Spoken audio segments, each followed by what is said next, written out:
At the time the fight against illegal mining was initiated by City FM and its partners, Ghana's major water bodies that serve millions of residents in the Greater Accra, Eastern, Ashanti, Western and Central regions were heavily polluted. Brim, Ofing, and Cobra and the Pra rivers were polluted by the activities of illegal miners. At a point, the Ghana Water Company warned that Ghana could be importing potable water in the near future for its citizens if the destruction continued. Ghana's forest reserves in the mining areas were not spared. Ladies and gentlemen, we are gathered here on a historic occasion for a major national assignment. To launch the operation to curb the menace of illegal mining as directed by His Excellency President Nana Akufo-Addo.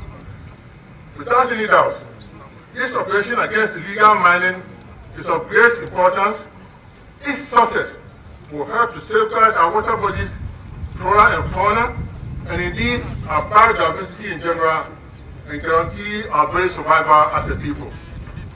The former Minister for Environment, Science and Technology, who doubled as the chairman for the now dissolved Interministerial Committee on Illegal Mining, Professor Frimpong Boateng, in 2017, outlining what was expected of the newly inaugurated members of the Joint Military and Police Task Force, Operation Vanguard, which was under the supervision of the committee. The task force was subsequently commissioned with 4 operating bases in the Ashanti, Eastern, Western and Central regions. Their mandate was to flush out illegal miners and enforce the ban on all forms of small-scale illegal mining. This brought hope to some Ghanaians. The committee made some gains after the first 2 years of its inauguration. A year after its inauguration in 2018, it vetted and issued licenses to over 600 miners to go back to work. In 2017, the Chief Justice also designated 7 High Courts and 7 Circuit Courts to deal with all mining-related offences committed under the Minerals and Mining Act, Act 703. The committee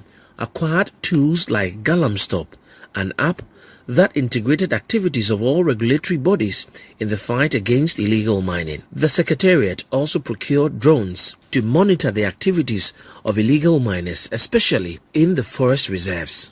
It also acquired speedboats to aid Operation Vanguard, flush out illegal miners operating along water bodies. As of 2019, Operation Vanguard had arrested about 2,000 illegal miners, with Chinese and Ghanaians being the worst culprits. The Ministry of Lands and Natural Resources also spearheaded the Multilateral Mining Integrated Project, a 5-year project designed in collaboration with key stakeholders to control the Galamsey menace. But what has become of this blueprint? MMIP has been set up, the office is being set up, they have procured some cars, and we are in the process of assessing the money from the World Bank to set it off in large scale.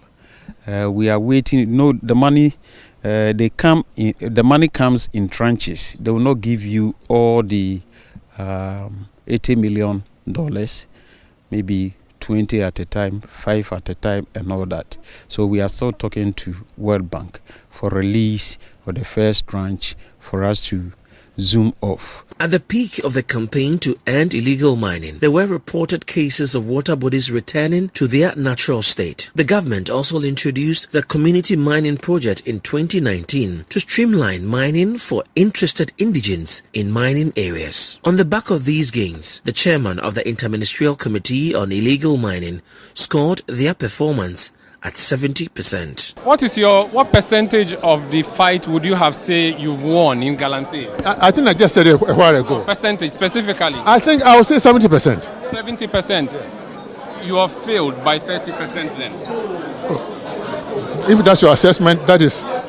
Despite these gains, there were major setbacks in the fight against illegal mining. Some officials of the committee were implicated in an investigative piece allegedly receiving bribes to aid the issuance of mining licenses. There were also allegations of bribery and extortion against members of Operation Vanguard. These allegations affected their operations. Forestry Commission officials also stated on record that some powerful politicians were behind the illegal small-scale mining enterprise, making it practically difficult for them to enforce the law.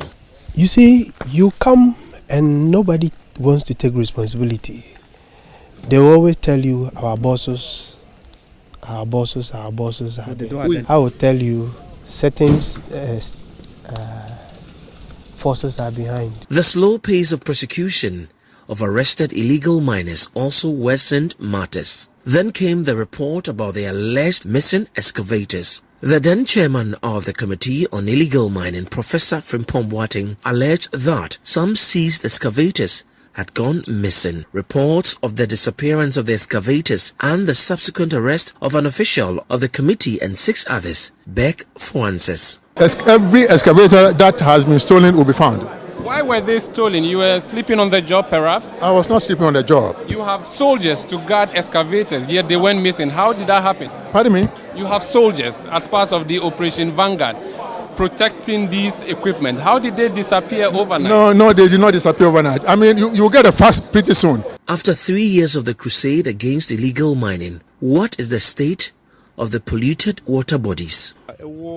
Amansie South District ne Amansie West, especially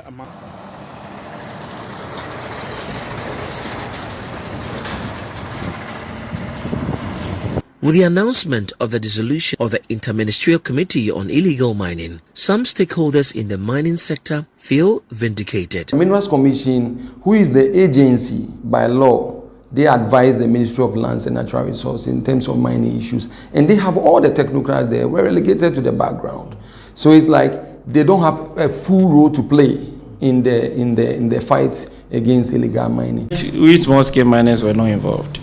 When government placed the ban on small-scale mining, we told him the ban was okay, but we need to come to a stakeholder consensus to find a pragmatic solution, both short-term, long-term, and medium-term solutions to the problem.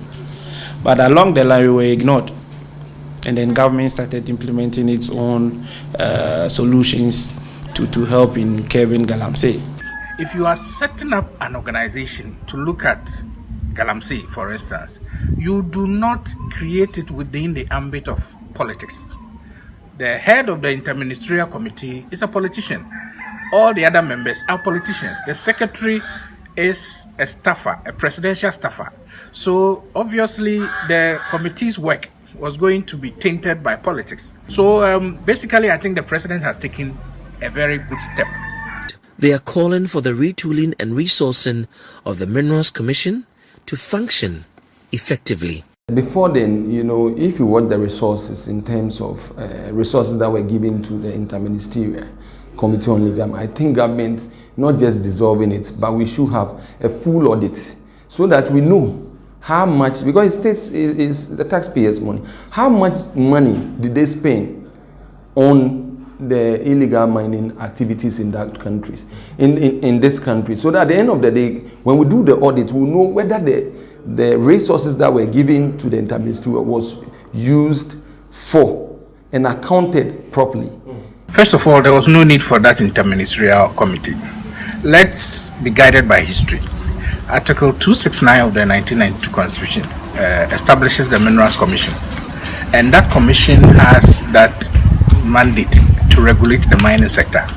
So if for any reason we are overrun by illegal mining, it simply means there's a regulatory failure on the part of the commission. So if you want to address that regulatory failure, you empower the Minerals Commission. You do not set up a quasi organization. We just don't have to dissolve the Interministerial Committee against illegal mining. We need to also take a critical look on their operations, so that they need to be answering questions by now. Where are those missing excavators? Where are the gold? Where are the cars they seized from small-scale miners? And if these people are being questioned, at least we can unravel the secrecy behind their operations, and in so doing, anybody who will be put in charge in the fight against galamsey in the near future would also use that one as a yardstick to do the right thing.